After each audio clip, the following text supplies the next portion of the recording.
Economics and economic class 11 question number 1 व्यष्टि अर्थशास्त्र तथा समष्टि अर्थशास्त्र में अंतर।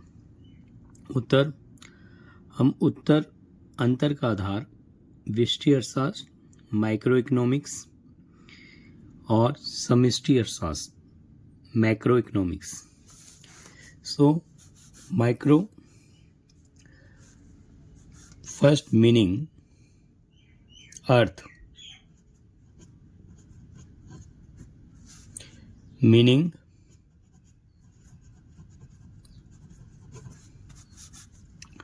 मैक्रो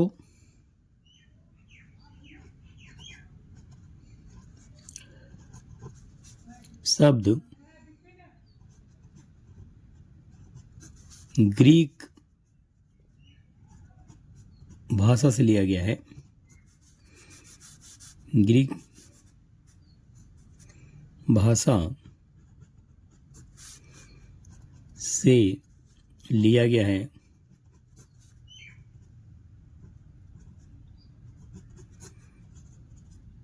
जिसका मैक्रोज वर्ड है।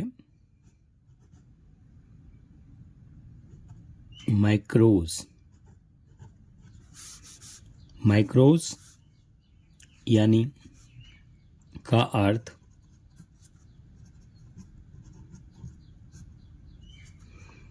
स्मॉल यानी कि छोटा।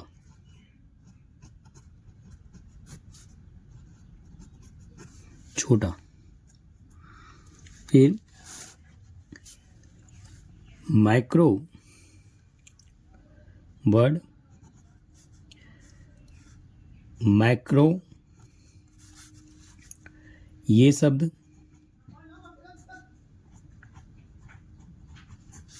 ग्रीक भाषा से लिया गया है।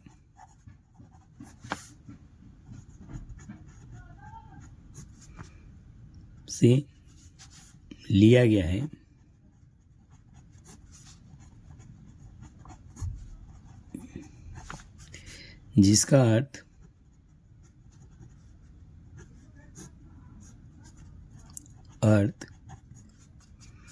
मैक्रो ग्रीक वर्ड से लिया गया है जिसका अर्थ है लार्ज यानी कि बड़ा।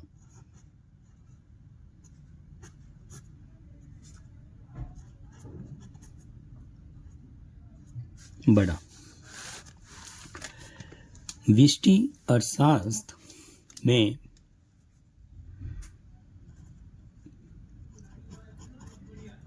व्यष्टि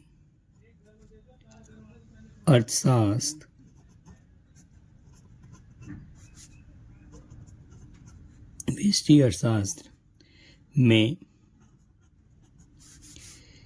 व्यक्तिगत स्तर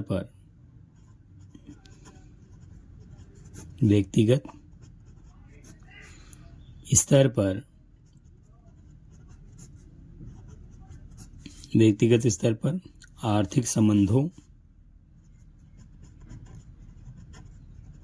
आर्थिक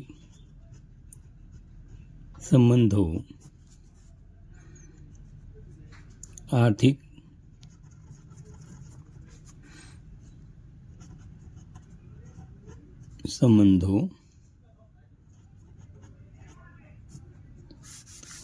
अथवा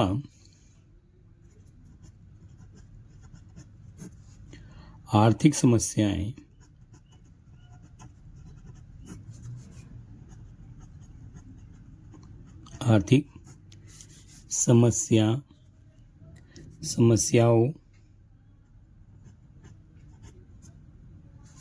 समस्याओं का अध्ययन होता है।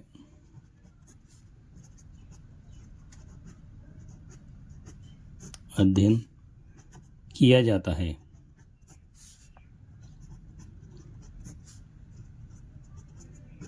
जैसे एक व्यक्ति का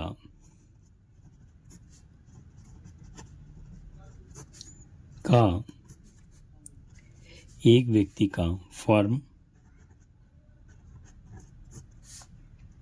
एक व्यक्ति का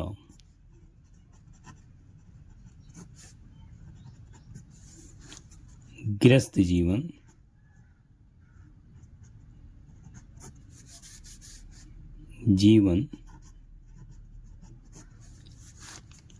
और तथा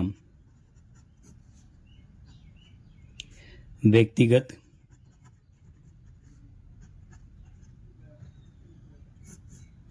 उपभोग से है। व्यक्तिगत उपभोग से है, जबकि समष्टि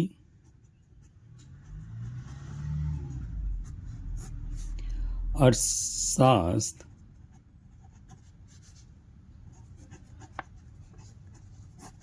में संपूर्ण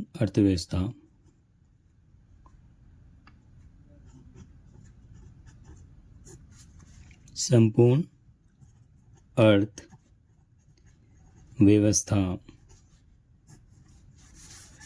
के स्तर पर आर्थिक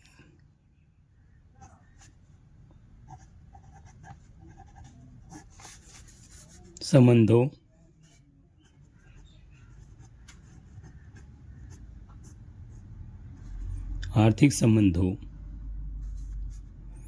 अथवा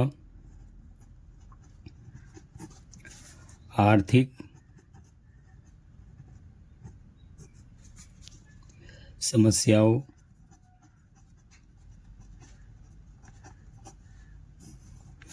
का अध्ययन किया जाता है। इसमें उदाहरण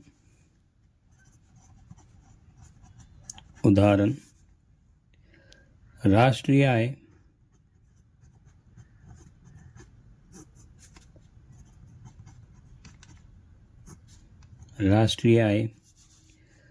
राष्ट्रीय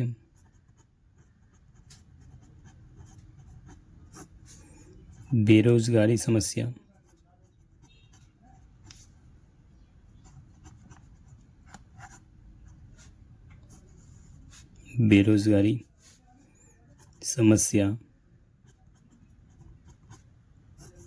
इत्यादि है।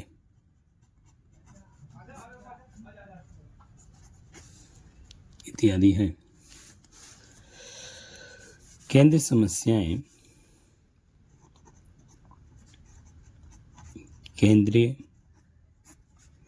समस्याएं सेंट्रल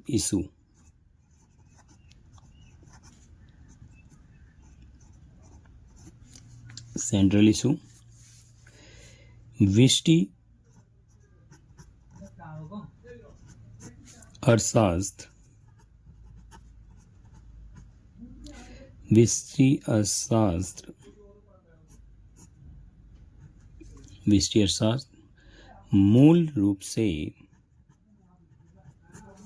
मूल रूप से एक व्यक्तिगत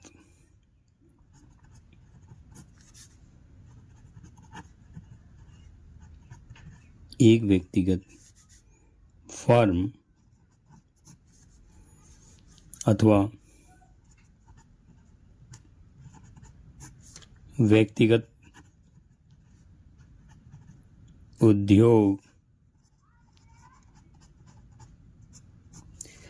उद्योग में उत्पादन तथा निजी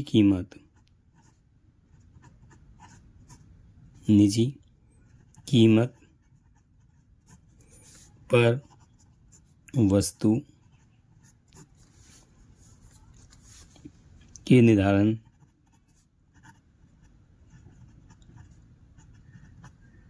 निर्धारण से संबंधित है। संबंधित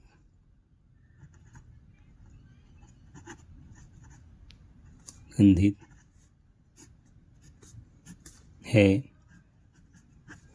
जबकि समष्टि अर्थशास्त्र में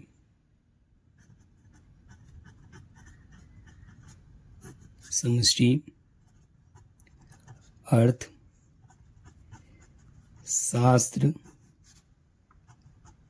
में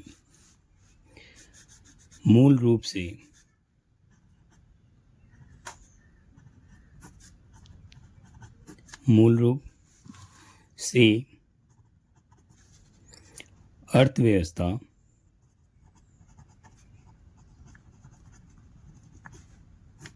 अर्थव्यवस्था के कुल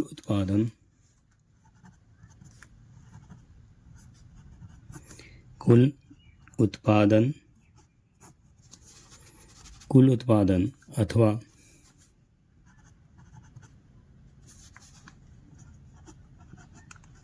अथवा सामान्य कुल उत्पादन अथवा सामान्य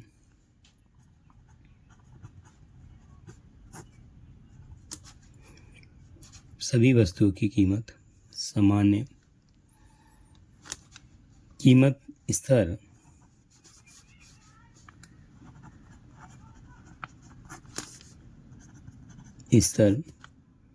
का सामान्य कीमत स्तर पर वस्तु की कीमत से है। व्यष्टि अर्थशास्त्र अध्ययन की मान्यता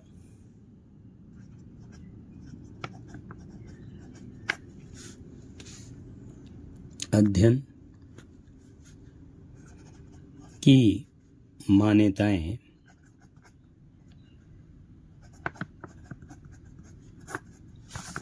assumption of the study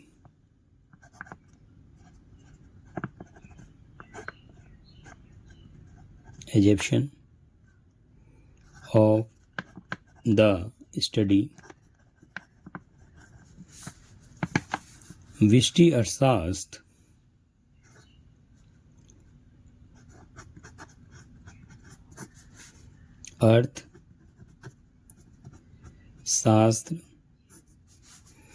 के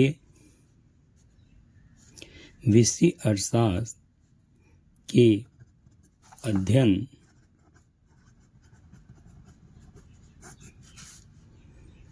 की ये धारणा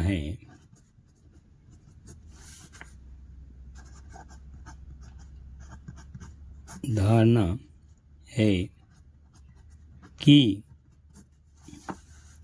समष्टि चर स्थिर रहती है। समष्टि चर स्थिर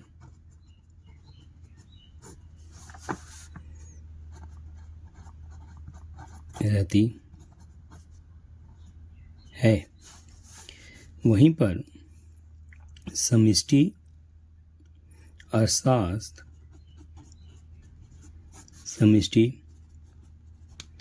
अर्थशास्त्र के अध्ययन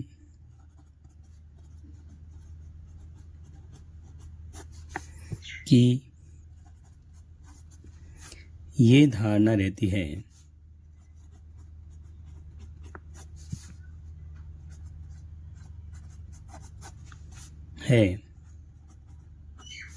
कि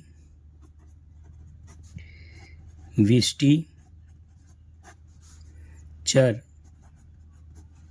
स्थिर रहती है।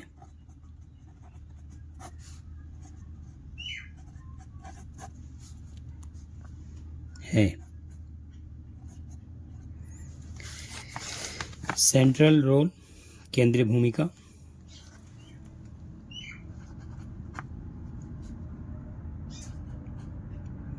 केंद्रीय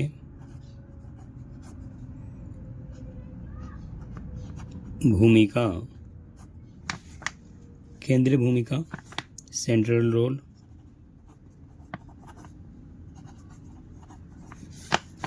व्यष्टि अर्थशास्त्र,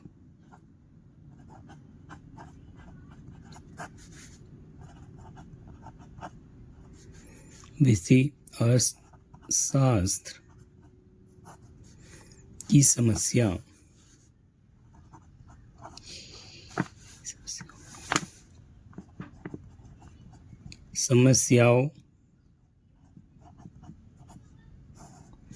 के संदर्भ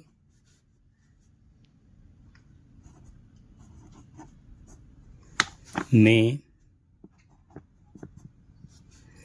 वस्तु की कीमत पर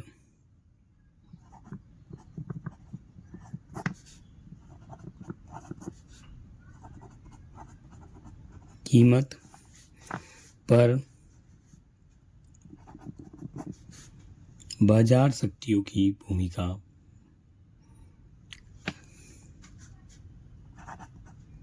बाजार शक्तियों की भूमिका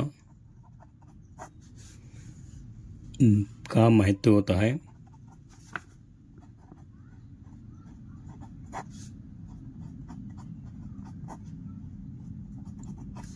जबकि समष्टि अर्थशास्त्र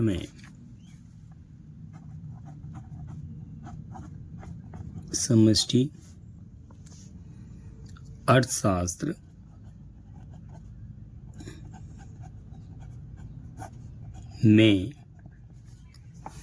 समस्याओं के संदर्भ में बेरोजगारी,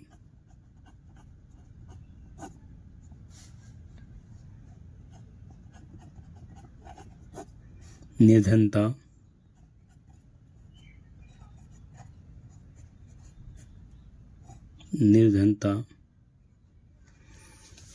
तथा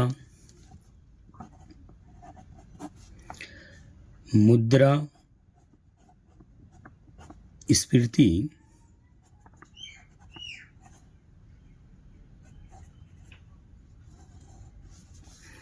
की समस्याओं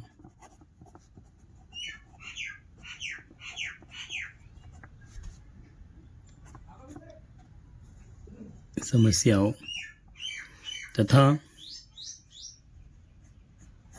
सरकारी नीति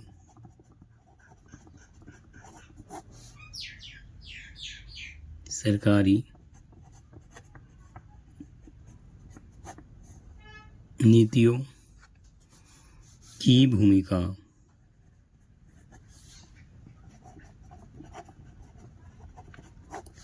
का महत्व होता है।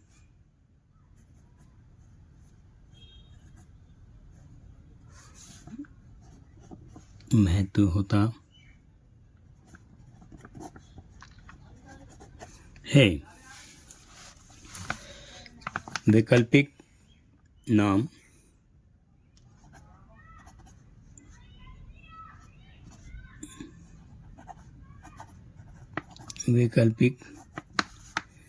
नाम, अल्टरनेटिव नेम, इसको कीमत सिद्धांत,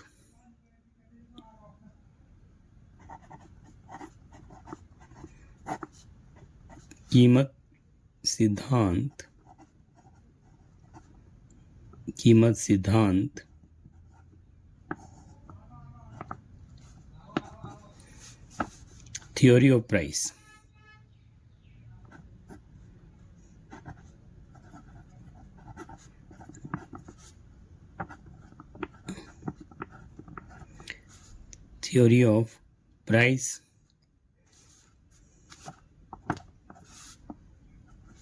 के नाम से जानते हैं।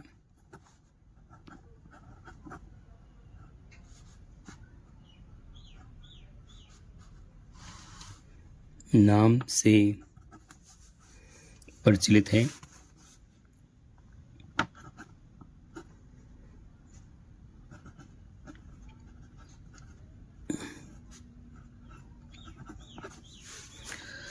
कीमत सिद्धांत, थ्योरी ऑफ प्राइस, विष्टि अर्थशास्त्र। जबकि वैकल्पिक नाम में समष्टि अर्थशास्त्र,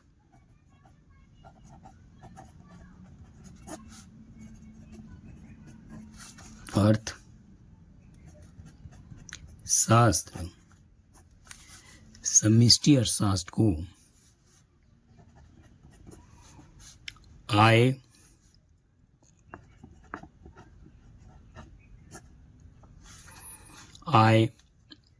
एवं रोजगार,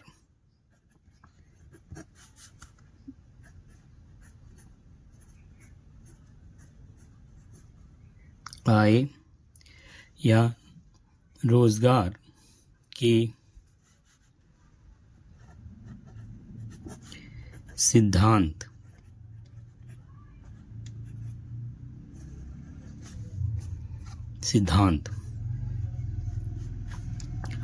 आय एवं रोजगार के सिद्धांत, थ्योरी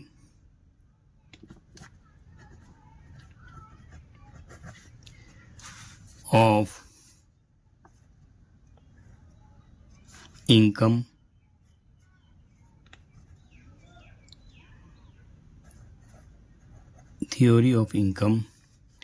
एंड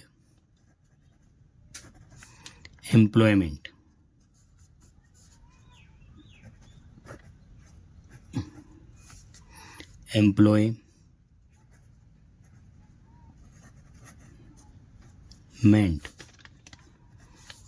के नाम से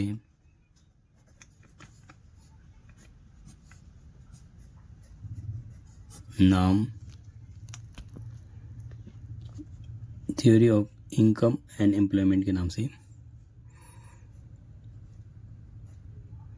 जानते हैं।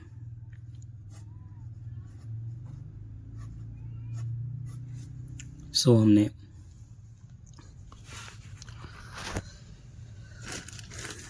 व्यक्तिगत अध्ययन के मान्यता पे व्यष्टि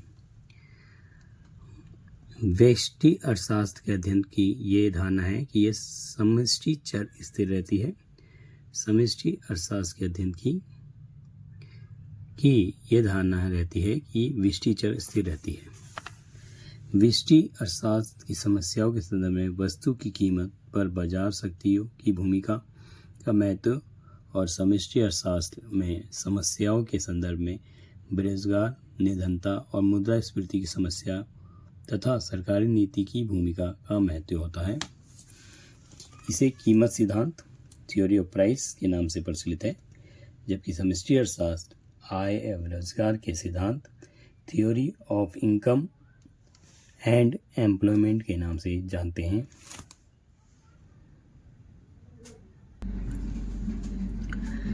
जैसा कि प्रश्न 2 है, निम्नलिखित को व्यष्टि अर्थशास्त्र तथा समष्टि अर्थशास्त्र के रूप में वर्गीकृत कीजिए। तो व्यष्टि अर्थशास्त्र एक छोटे पैमाने पर एक व्यक्तिगत स्तर पर एक फॉर्म के अनुसार और व्यक्तिगत संपत्ति के अनुसार लिया जाता है। जबकि समष्टि पूरे अंतर्राष्ट्रीय, पूरे देश की समस्याओं को लिया जाता है। तो हम कुछ उदाहरण हैं जिससे हम पता करेंगे कौन हमारा जो है व्यष्टि अर्थशास्त्र है और कौन हमारा समष्टि है। कितनी बचत करनी है, ये परिवार का निर्णय जो है ये हमारा किस में आएगा, व्यष्टि अर्थशास्त्र में आ जाएगा। तो हम इसको लिखेंगे व्यष्टि अर्थशास्त्र है।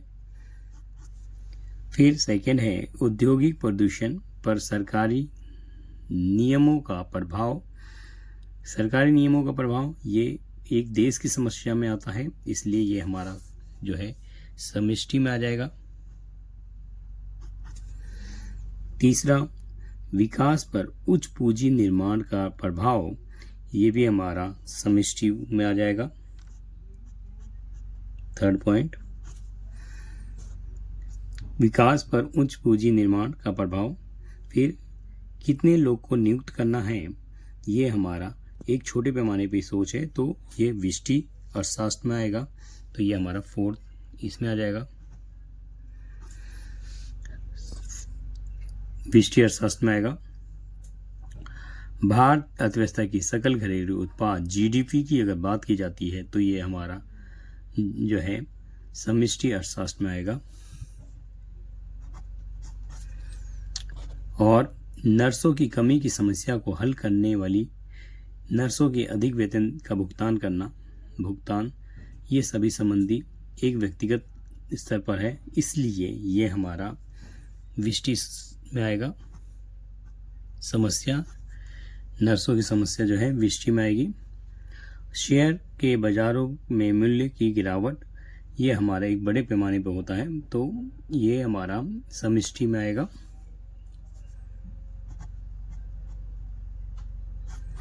फिर किसी व्यक्ति द्वारा संसाधनों का मितव्यता, किसी व्यक्ति सिंगल व्यक्ति के द्वारा हो रहा है, तो ये हमारा व्यष्टि में आएगा,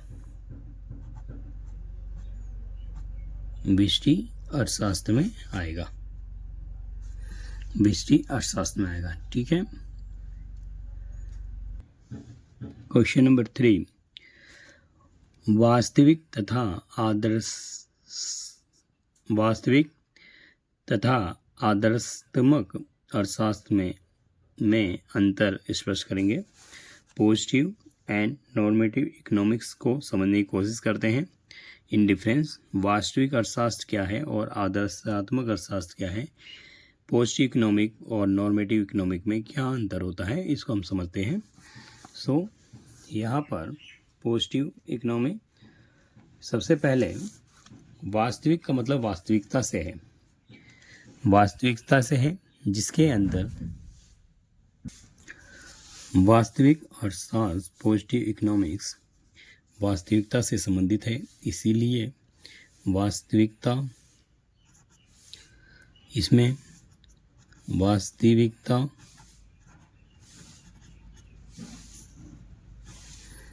अर्थशास्त्र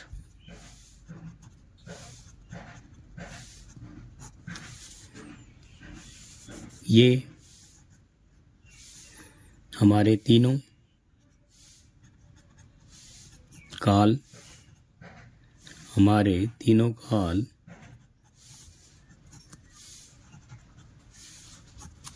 से संबंधित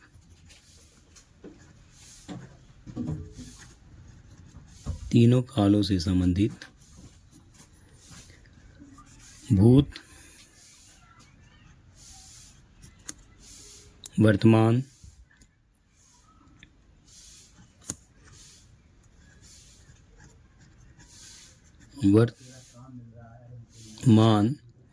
तथा भविष्य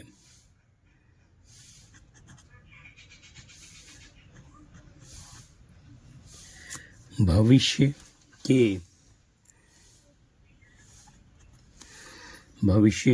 आर्थिक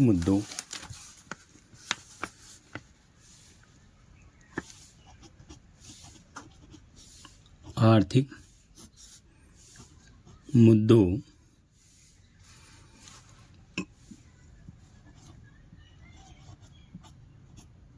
पर आधारित है।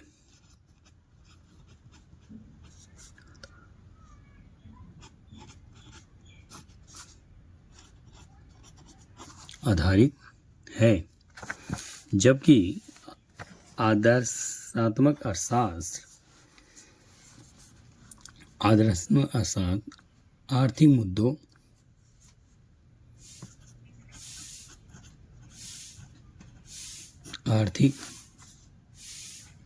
मुद्दों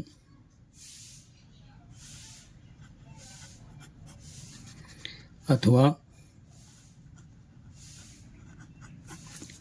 आर्थिक समस्याओं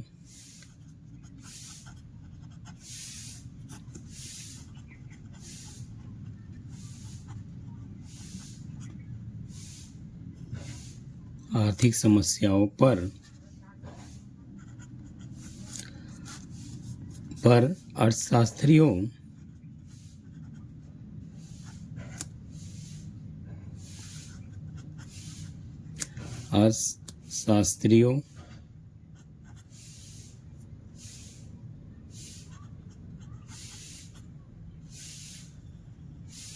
अर्थशास्त्रियों के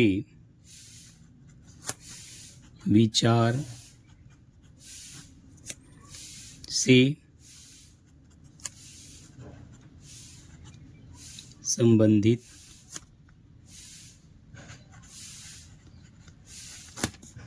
है। आर्थिक मुद्दों तथा आर्थिक समस्याओं पर अर्थशास्त्रियों के विचारों से संबंधित है।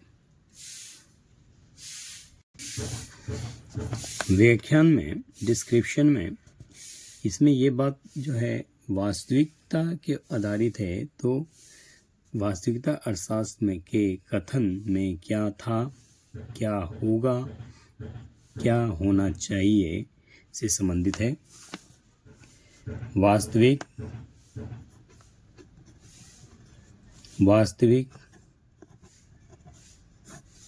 अर्थशास्त्र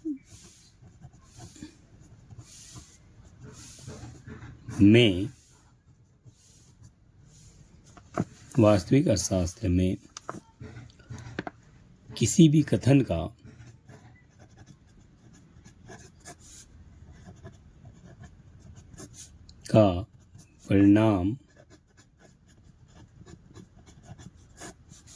परिणाम क्या था,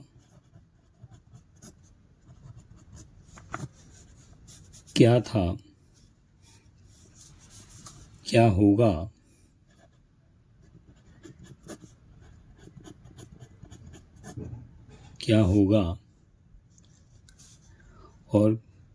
और क्यों है से संबंधित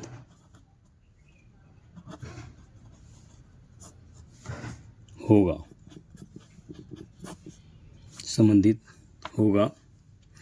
जबकि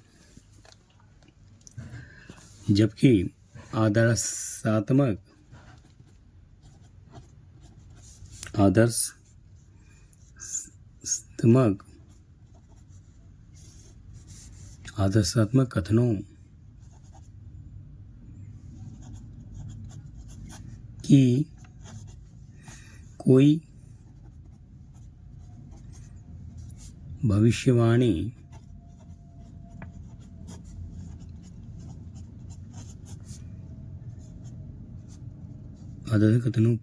भविष्यवाणी की जाती है।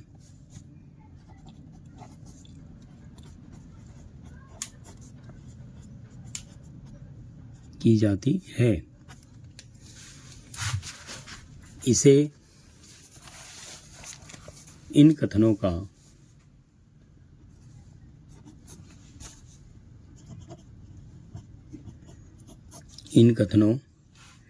को जांचा नहीं जा सकता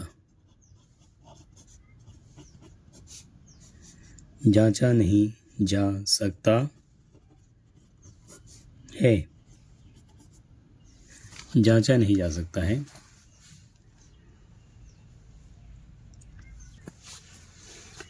सत्यता की जांच की संभावना यहाँ पर तथ्यों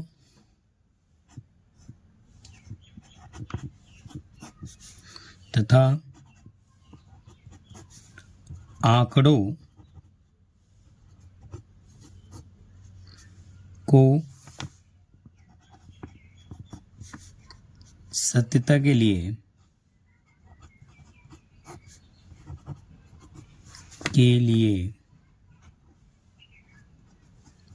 जांचा जा सकता है।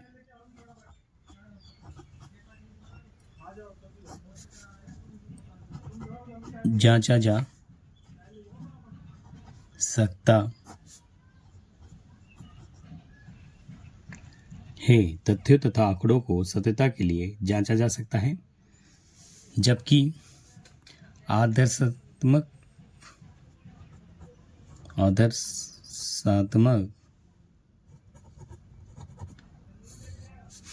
कथनों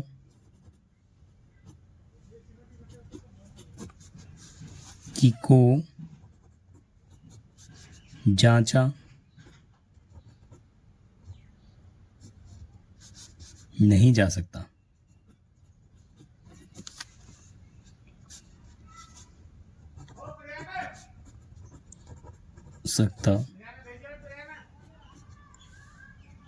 है, इसे जांचा नहीं जा सकता है।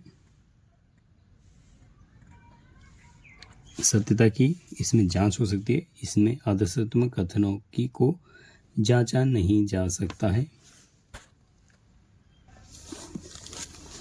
कथन और मूल्यांकन की बात की जाए तो वास्तविक अर्थशास्त्र में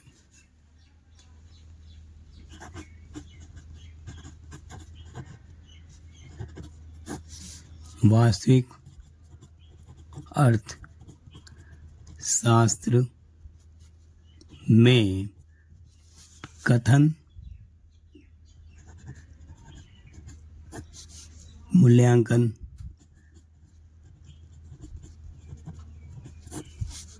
निहित नहीं है,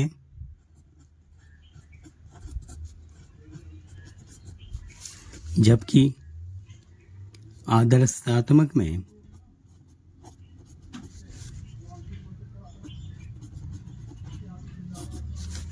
अर्थशास्त्र में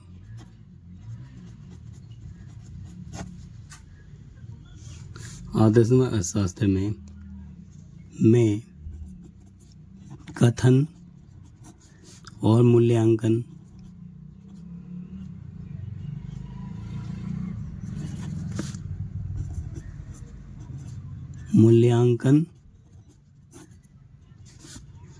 निहित है।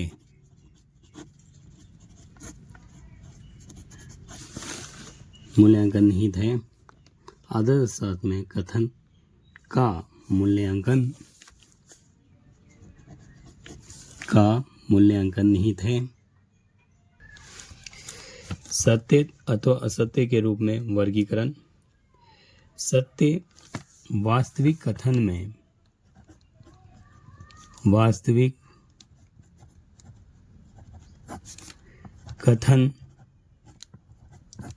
सदैव सत्य नहीं हो सकते, सत्य नहीं होते। ये सत्य अथवा असत्य भी हो सकते हैं, जबकि आदर्शात्मक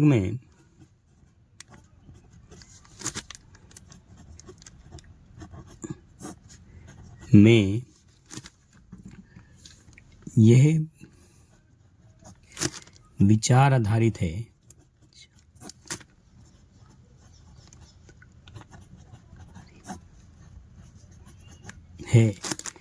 कि सत्य अथवा असत्य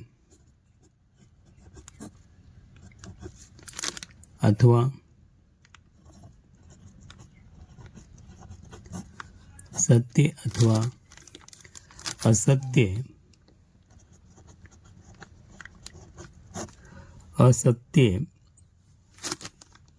को सत्य अथवा असत्य को नहीं कहा जा सकता।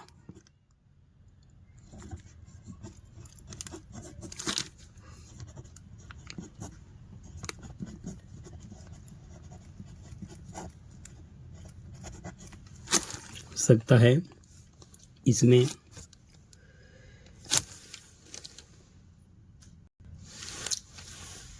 उदाहरण ऊंची ब्याज दर,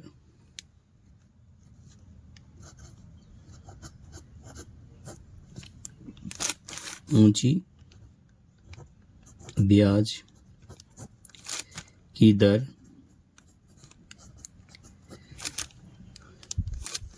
और इसमें विचार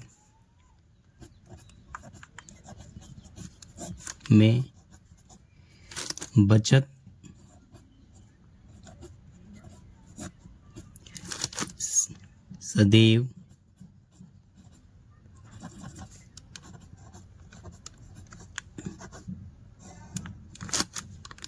सदैव गुणकारी होता है।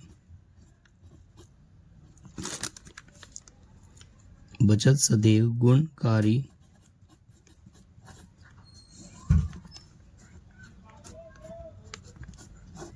होता है।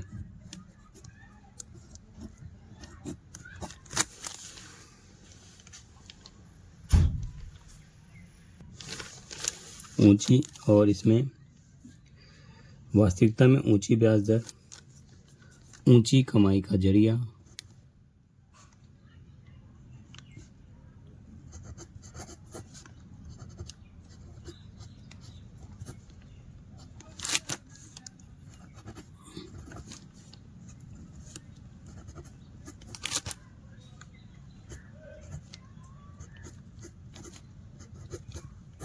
इत्यादि, जबकि इसमें बचत सदैव गुणकारी होता है।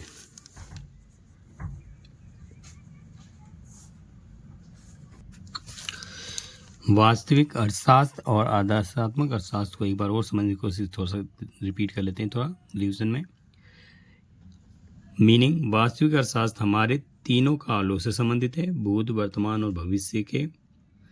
वास्तविक अर्थशास्त्र आर्थिक मुद्दों पर आधारित है, जबकि आदर्शात्मक अर्थशास्त्र नॉर्मेटिव इकोनॉमिक आर्थिक मुद्दों अथवा आर्थिक समस्याओं पर अर्थशास्त्रियों के विचारों से संबंधित है। तो संबंधित है वास्तविक अर्थशास्त्र, और यहाँ पर व्याख्यान में वास्तविक अर्थशास्त्र में किसी भी कथन का परिणाम क्या था, क्या होगा और क्यों है से संबंधित है, जबकि आदर्शात्मक कथनों की कोई भी भविष्यवाणी की जाती है। इस कथन को जांचा नहीं जा सकता। सत्य की जांच की संभावना, तथ्यों तथा आंकड़ों को सत्यता के लिए जांचा जा सकता है। आदर्शात्मक कथनों को जांचा नहीं जा सकता है। कथन मूल्यांकन, वास्तविक अर्थशास्त्र में कथन मूल्यांकन निहित नहीं है और आदर्शात्मक अर्थशास्त्र कथन का मूल्यांकन निहित है। सत्य और असत्य के रूप में वर्गीकरण, वास्तविक कथन सदैव सत्य नहीं होते, ये सत्य अथवा असत्य भी हो सकते हैं। उदाहरण ऊंची ब्याज की दर, ऊंची कमाई का जरिया इत्यादि। आदर्शात्मक में ये विचार आधारित है, सत्य अथवा असत्य नहीं कहा जा सकता। विचार में बचत सदैव गुणकारी होता है। ये उदाहरण है। विचार कहा जा सकता, आदर्शात्मक में ये विचार आधारित है, सत्य अथवा सत्य नहीं कहा जा सकता है। विचारों में उदाहरण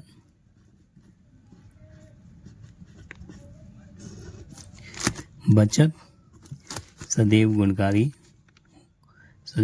होती, बचत सदैव गुणकारी होता है या होती है, होता है। ठीक है, इसमें ऊंची ब्याज की दर, ऊंची कमाई का जरिया इत्यादि ये हमारे वास्तविकता अर्थशास्त्र है। तो हमने इसे अच्छे से समझा। Thank you.